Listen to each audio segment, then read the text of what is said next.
चरादटे मनव्यालकिं चरादटे मनव्यालकिं चरादटे मनव्यालकिं चरादटे मर्ममिल्लते वेदने मनसा मनव्यालकिं चरा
మంగళకరమౌ నీరాక ధర్మానికి వేదికవుగాక మా జీవనమే ఇక పావనమౌగాక నీ పాలన శ్రీకరమౌగాక సుఖ శాంతులు సంపదలిడుగాక నీ రాజ్యము ప్రేమ సుధామయమౌగాక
రాజ్యమకుటమే ఒసగెలే నవరత్న కాంతి నీరాజనం సూర్యవంశ సింహాసనం పులకించి చేసే అభివందనం సామ్రాజ్య లక్ష్మియే పాద స్పర్శకి పరవశించిపోయే జగదానందకారక జయ జానకి ప్రాణనాయక శుభ స్వాగతం ప్రియ పరిపాలక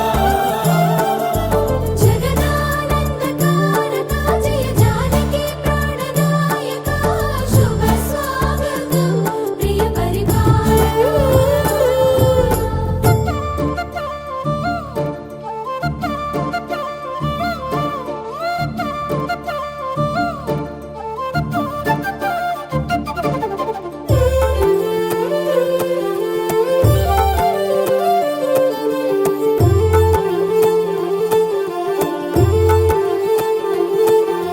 రామపాలనము కామధేను అని వ్యోమ సీమ చాటే రామశాసనము తిరుగులేనిదని జలధి బోధ చేసే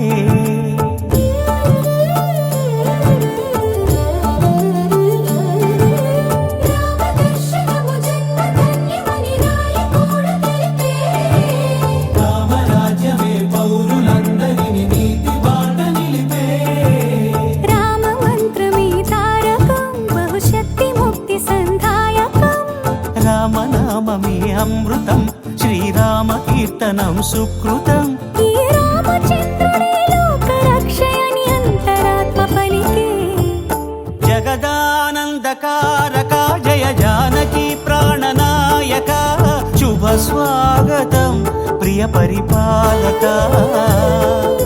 జగదానందకారక జయ జానకి ప్రాణనాయక శుభ స్వాగతం ప్రియ పరిపాలక మంగళకరమౌ నీరాక ధర్మానికి వేదిక అవుగాక మా జీవనమే ఇక పావనమౌగాక నీ పాలన శ్రీకరమౌగాక సుఖ శాంతులు సంపదలిడుగాక నీ రాజ్యము ప్రేమ సుధామయమౌగాక జగదానందకారక జయ జానకి ప్రాణనాయక శుభ స్వాగతం ప్రియ పరిపాలక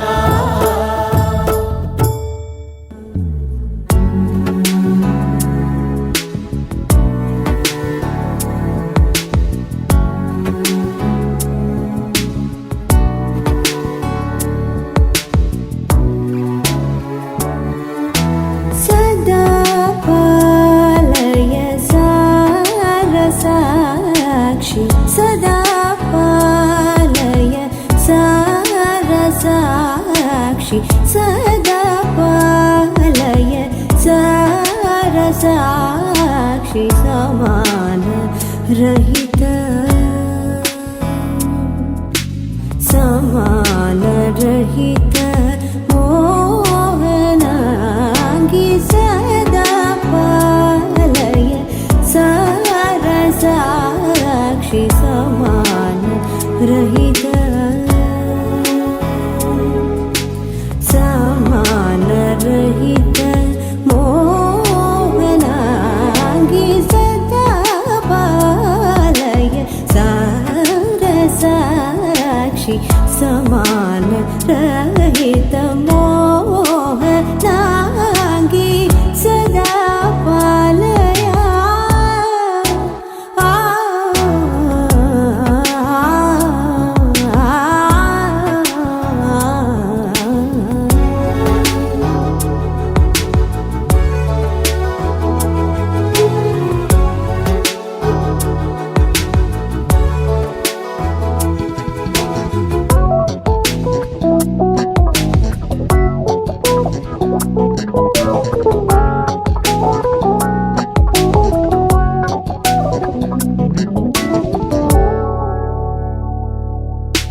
సుధా మధుర వాగ్ విలాసిని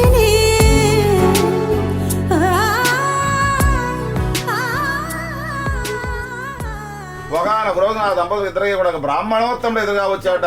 అయ్యా స్వామి, మీరు సంతానం కోసం ఎన్నో పూజా కార్యక్రమాలు చేశారు కానీ సంతానం కలగలేదు.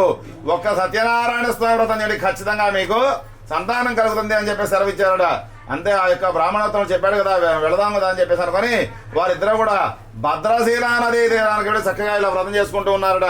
అలా వ్రతం చేస్తూ ఉండగా అటుగా సాధు అనేటువంటి ఒకనొక వైశ్యుడు అటుగా వస్తూ ఉన్నట. అయ్యో ఇక్కడ మహారాజు గారు ఏదో వ్రతం చేస్తున్నారు, సో వ్యాపారంగా వెళుతున్నట. వెళుతూ దారుడు మార్గ మధ్యంలో మహారాజు గారు కనిపించారట. అయ్యో ఇక్కడ మహారాజు గారు ఏదో పూజలు చేస్తున్నారు, వెళ్ళి చూద్దాం కదా అని చెప్పేసి అనుకుని పడవను ఒడ్డుకు పట్టించి మహారాజు గారి దగ్గరికి వెళ్ళి అయ్యా నమస్కారం చేసి ఆ పూజా కార్యక్రమం అంతా కూడా అయిపోయిన తర్వాత తీర్థ ప్రసాదం కూడా స్వీకరించిన తర్వాత, హే రాజా మహారాజా, ఏమిటయ్యా ఈ వ్రతం చేస్తున్నారు, ఎందుకు చేస్తున్నారు, దానికి వివరం చెప్పండి అని చెప్పేసి అన్నట. అయ్యా నాకు సంతానం లేదు, సంతానాన్ని పొందడానికి నేను యొక్క వ్రతాన్ని చేస్తున్నాను అని చెప్పేసి అన్నట. వెంటనే ఆ యొక్క సాధు అనేటువంటి వైశ్యుడు ఇలా అన్నట్ట, అయ్యా మహారాజా నాకు కూడా సంతానం లేదు, కాబట్టి నేను కూడా ఈ యొక్క వ్రతాన్ని చేసే సంతానాన్ని పొందుతాను అని చెప్పేసి అన్నాడట. వెంటనే ఆ సాధువు చక్కగా ఊరంతా కూడా తిరిగి వ్యాపారాన్ని ముగించుకొని తర్వాత కొంతకాలానికి తన ఇంటికి వెళ్ళాట. తన ఇంట్లో నుండి తన భార్య అయినటువంటి లీలావతిని కూడా స్వామివారి ముందు నించుని, హే స్వామి శ్రీ సత్యనారాయణ స్వామి, నీ అనుగ్రహం వల్ల నాకు గనక సంతానం గనక కలిగినట్లయితే నాకు ఖచ్చితంగా నీ యొక్క వ్రతాన్ని చేస్తాను అని చెప్పేసి అన్నారట. తర్వాత కొద్ది కాలానికి వారి తన భార్య అంటే లీలావతి భర్తతో శుభించి గర్భవతి అయి 10వ మాసంలో చక్కటి కుమార్తెను కన్నదట. అలా కుమార్తెను కన్న తర్వాత ఆ కుమార్తెకి 21వ రోజు భారసాల చేసి చక్కగా వ్రతాన్ని చేశాట. అలా వ్రతం చేసిన తర్వాత ఆ అమ్మాయికి 21వ రోజున భారసాల చేశాట. ఆ భారసాలో అమ్మాయికి కళావతి అనే నామధేయం కూడా చేశాట. ఆ అమ్మాయి రోజు రోజుకి ఎలా పెరుగుతుందయ్యా అంటే, మన మాసంలో శుక్లపక్షం కృష్ణపక్షం రెండు ఉంటాయి. శుక్లపక్షంలో చంద్రుడు రోజు రోజుకి చక్కగా పెరుగుతూ ఉంటాడు. ఆ ఎలాగైతే పెరుగుతూ ఉన్నాడో ఆ అమ్మాయి కూడా చక్కగా రోజు రోజుకి దినదిన ప్రవర్ధమానం అవుతూ ఉన్నదట. అలా పెరుగుతుండడం చూసి ఆ దంపతి ఇద్దరు కూడా ఎంతో ఆనందంగా ఉన్నట. ఆహా నా కుమార్తె అంత హాయిగా చక్కగా ఉందిరా అని చెప్పేసి లోపల సంతోషించారట. అప్పుడు తర్వాత కొద్ది కాలానికి తన భార్య అంటే లీలావతి గుర్తు వచ్చింద, అయ్యా స్వామి మనకు సంతానం కలిగితే వ్రతం చేద్దాం అనుకున్నాం కదా, వ్రతం మాట ఏమిటి అంటే, ఓసి పిచ్చిదానా అమ్మాయికి ముక్కుపచ్చలైనా అరలేదు కదా, తర్వాత కొద్దిగా యుక్త వయసు వచ్చిన తర్వాత చేద్దాంలే, వివాహకాలంలో చేద్దాంలే అని చెప్పేసి ఆ వ్రతాన్ని వాయిదా వేశారు, అంటే పోస్ట్పోన్ చేశారు. అలా వాయిదా వేసిన తర్వాత కొద్ది కాలానికి అమ్మాయికి యుక్త వయసు రానే వచ్చిందిరా. అలా యుక్త వయసు వచ్చిన తర్వాత ఒక దూతను పిలిచి, అయ్యా నువ్వు కనుక కాంచీనగరానికి వెళ్ళి యోగ్యుడైన మంచి వైశ్య కుమారుని కనుక వెతికి తీసుకుని వచ్చినట్టు మా అమ్మాయిని ఇచ్చి మహావైభవాది వైభవంగా వివాహాన్ని చేస్తానని చెప్పేసి అన్నాడు. వెంటనే వైభవంగా వివాహాన్ని చేస్తానని చెప్పేసి అన్నాడ. వెంటనే ఆ దూత వెళ్లి కాంచీనగరం మొత్తం కూడా తిరిగి చూసి అక్కడ వైశ్యకుమారుని వెతికి వాళ్ళ ఇంటికి తీసుకొని వచ్చాట. తీసుకొని వచ్చిన తర్వాత ఆ అమ్మాయికి అన్ని విధాలుగా బాగున్నాడు కాబట్టి ఆ అమ్మాయిని ఇచ్చి వివాహాన్ని చేశాట. అంత ఆనందంలో ఉండి చక్కగా ఆనందంగా వివాహాన్ని చేశాట. పాప స్వామివారికి ఇచ్చినటువంటి మాటని మర్చిపోయారట. తర్వాత కొద్ది కాలానికి ఆ మామాలుడు ఇద్దరు కూడా వ్యాపారానికి బయలుదేరారట. అక్కడ వ్యాపారానికి బయలుదేరిన తర్వాత స్వామివారు ఆకాశం చేసి శపించాడు, వీరు ఇరువురు కూడా నా వ్రతాన్ని చేస్తానని చెప్పి చెయ్యలేదు కాబట్టి వీరి ఇరువురికి కఠినమైన దారుణమైన శిక్షలు కలుగుగాక అని చెప్పేసి స్వామివారు శపించారట. వాళ్ళిద్దరు కూడా రత్నసానుపురానికి బయలుదేరాట. ఆ యొక్క రత్నసానుపురాన్ని చంద్రకేతు మహారాజు గారు పరిపాలిస్తున్నాట. వీళ్ళు ఇక్కడ వ్యాపారానికి బయలుదేరగానే రాజుగారి యొక్క ధనాగారంలో కొంతమంది చోట్ల పడి ధనాన్ని అపహరించి పారిపోతూ ఉన్నారట. అలా పారిపోతూ ఉండగా రాజభటులు ఆ యొక్క చోరులను చూసి వెంబడిస్తూ ఉన్నారట. అలా వెంబడిస్తూ ఉండగా అయ్యో వీళ్ళు ఆ చోరులు అనుకున్నారట, అయ్యో వీళ్ళు దొరికితే మనల్ని చంపివేస్తారు అని చెప్పేసి అనుకుని ఆ ధనాన్ని అక్కడ వదిలేసి ఆ వయసుల చెంత వదిలేసి ఆ చోరుడు తప్పించుకున్నాడు, పారిపోయాట. ఆ రాజభటులు వచ్చి ఆ వయసుల చెంత చూస్తే తన రాజుగారి యొక్క ధనం అక్కడే ఉన్నదని గుర్తించి అయ్యో వీరినే చోరులు అంటే దొంగలని భావించి వారి ఇరువురిని కూడా మామాలు ఇద్దరిని కూడా తీసుకుని వెళ్లి వాళ్ళ ధనాన్ని కూడా తీసుకుని వెళ్ళారట. ఏ మహారాజా, ధనముతో కూడా చోరులను పట్టి తీసుకుని వచ్చాము, తాకు విచారణ జరిగించి శిక్ష విధించండి అంటే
ఒదిగిపోయినావు ఎన్ని భూమికలలో ఒదిగిపోయినావు బతుకు బరువులెన్ని తలను దాల్చినావు సేద తీరు నెలవు ఇక్కడుంది స్వామి సేద తీర్చు నెలవు ఇక్కడుంది స్వామి అర్ధభాగమైన నీ వంతు సైతం అర్ధభాగమైన నీ వంతు సైతం నిర్వహించగలిగే బంటు నీతి కొలువు ఈయవయ్య రామా బంటు నీతి కొలువు ఈయవయ్య రామా ఆ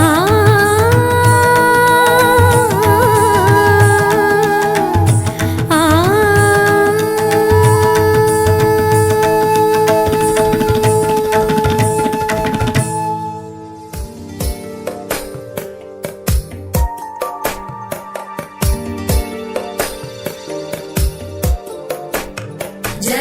जगज्जालपालं खचत्कण्ठमालं शरच्चन्द्रबालं महादैत्यकालं नभो नीलकायं दुरावारमायं सुपद्मासहायं भजेऽहं सदाम्बोधिवासं गलत्पुष्पहासं जगत्सन्निवासं शतादित्यभासं गदाचक्रशस्त्रं लसत्पीतवस्त्रं हसच्चारुवक्त्रं भजेऽहं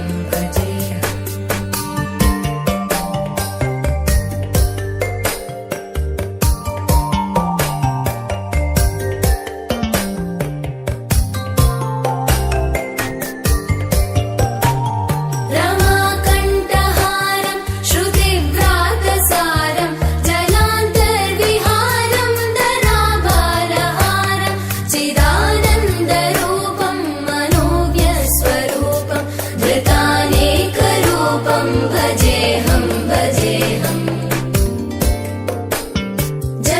जराजन्महीनं परानन्दपीनं समाधानलीनं सदैवानदीनं जगज्जन्महेतुं सुरानीककेतुं त्रिलोकैकसेतुं भजेऽहं